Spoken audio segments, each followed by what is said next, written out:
Ram Ram bloomers, स्वागत आहे तुमचं ब्लूम अँड स्पूनमध्ये.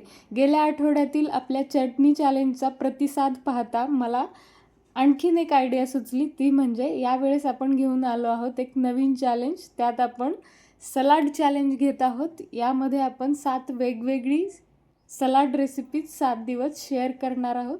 तर बी ट्यून.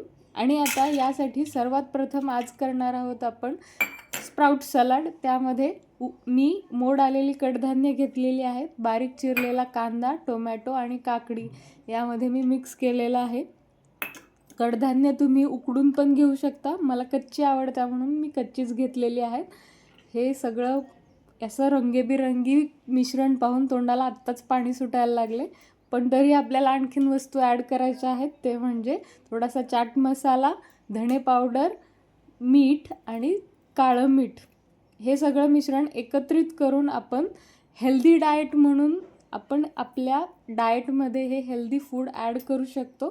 पण जर तुमच्या जिभेला चोचले असतील तर तुम्ही त्यावरती शेव टाकून पण ॲज अ चाट म्हणून पण खाऊ शकता. म्हणजेच स्प्राउट्स भेळ पण तुमची तयार होईल. आणि चवीने खा आणि मला नक्की कमेंटमध्ये सांगा. Bye bye.